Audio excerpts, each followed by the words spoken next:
Salt Lake City, Utah, you guys never disappoint when it comes to the fights. Megan Olivi, Dean Thomas, and Brett Okamoto here inside the Delta Center. Okay, UFC 291 is just wrapped up, and what the heck is in the water to have these head kicks?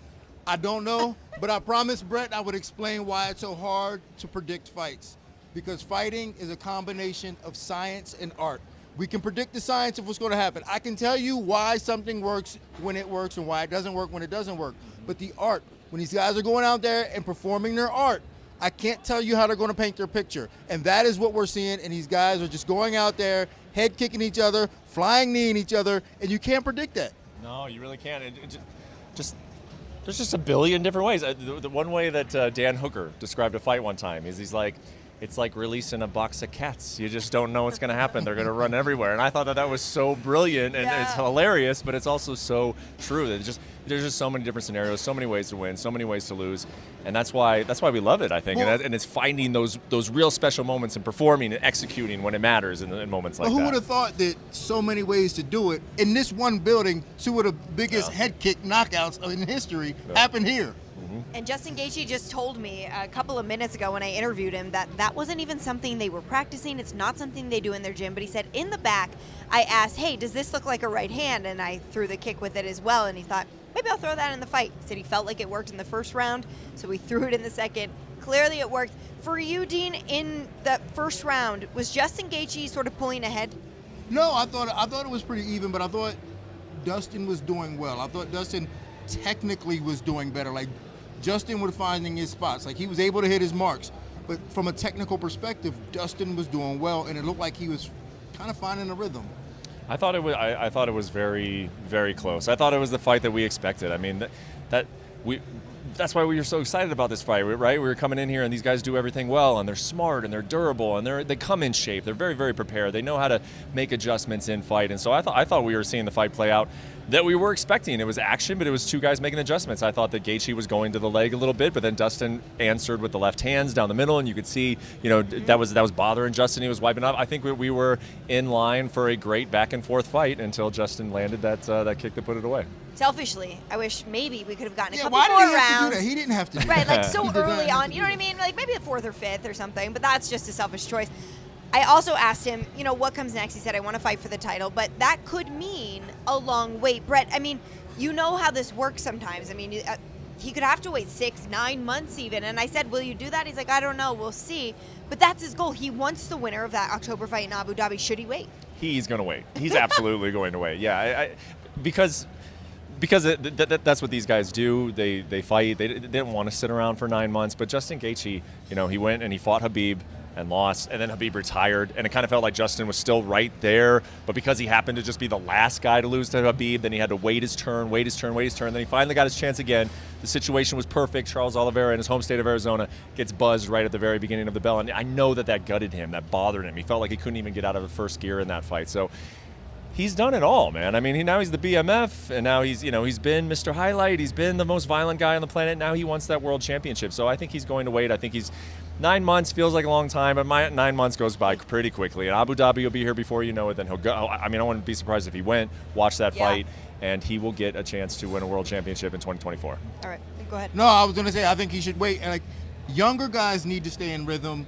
When you're coming up, you should stay in rhythm. Fight every couple of months.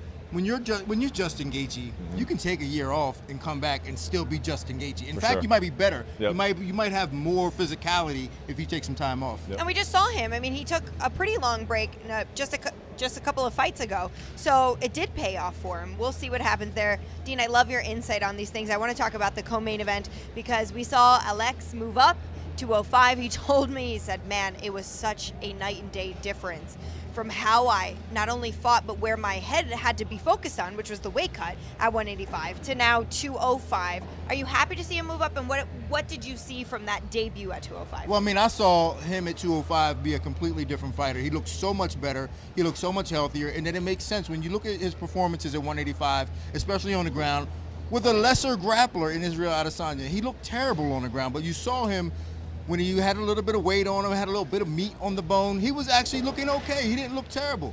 He didn't get tired. In this altitude, I thought he was going to get tired. And I think that was the biggest difference in the fight, is that if you look at strike count, I don't know what the strike count was, but Jan Blachowicz looked tired. He looked old, he looked 40 years old, and he looked tired going into that third round. And I think that was the biggest difference in the fight. Yeah, I love the addition of him at 205. I think it just makes this division, it just breathes fresh air into it. As Dean mentioned, Jan, God love him, he is getting up there in age, and it happens to us all, right? And so you can tell that Speak for yourself. the man is not, the man is not in his prime anymore. So it's great to see Alex at this weight. And I thought that sometimes we forget, man, how many professional MMA fights does Alex have? What does he have? He's up to like 9 now? Yeah, we really don't know much about him. I mean, the guy, we saw what happened when Israel Adesanya moved up and tried to fight Jan Blachowicz. He was out-muscled by the bigger guy, and I think that, you're going into a situation where you were just knocked out 4 months ago, and you're coming in here and you're facing a former champion, a guy who can mix it up, a guy who can hit hard, but then also poses threats on the ground, and you're able to make those adjustments on the fly in a new weight class. I think whatever version we saw of Alex tonight, which you were saying that you were impressed by it, it's going to be even better next time. So I really, really like him at this weight class, and I think that him versus Yuri is a very, very fun title fight. Oh, I agree. Yeah, so listen, fighting comes down to moments. And the better you're able to handle those moments, the better you'll be. Now, if the big portion of your training camp is cutting weight, you can't handle those moments. You're not thinking about moments, you're thinking about cutting weight. With him at 205, he can now explore moments, go through different situations better as opposed to going, okay, I got to go hit the sauna. Yeah, no, I agree. We actually ran out of time on the prelims broadcast. I wanted to talk about this because very quickly, there for Alex was a huge difference in his ability to have confidence that he can actually go hard in the first round and the second round. He told me at 185 there was a very serious concern that he could not step on the gas until later in the fight because he would not last. Yeah. And he said, now I feel like I can actually go out there and use cardio. Whereas before he felt like he didn't really Eating have food it. will do that. Exactly. Yeah, so right, crazy right. how putting fuel in the car helps it run. And then Jan Blachowicz was actually here for a couple of weeks trying to prepare for the altitude. But as we said, he is getting older. As John Anik always puts so legendary, he is 40. He is a man. But let's talk about the third fight on this pay-per-view. It got elevated to that slot, and rightfully so. Derek Lewis did not disappoint with this one. Brett, his back was against the wall. His contract was up. He absolutely had to get it done here. You've got a big smile on your face. Yeah. He did. Yeah, he got it done. His back was against the wall, and before you knew it, his pants were off and in the crowd.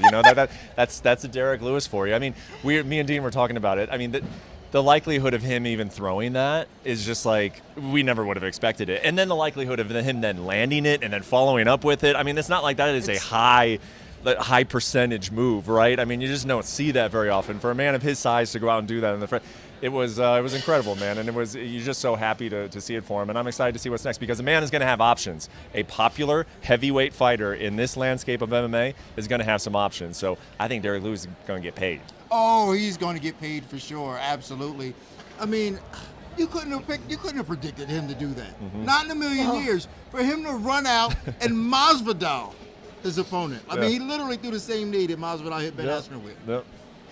Get out of here. I asked him if he was inspired by Jorge coming in the building and maybe seeing him and thinking he should throw that knee, and he was like, no, we knew his hands were going to be here, so he gave me a long-winded explanation. However, I think it might have inspired it a little bit. Before Charlie kills me, our producer, I do want to ask one more very quick question. Kevin Holland, he looked very, very good tonight against Michael Chiesa at 170, but he keeps telling everybody he wants to move up to 185. Dean, if you're his coach, do you say stay at welterweight or move up?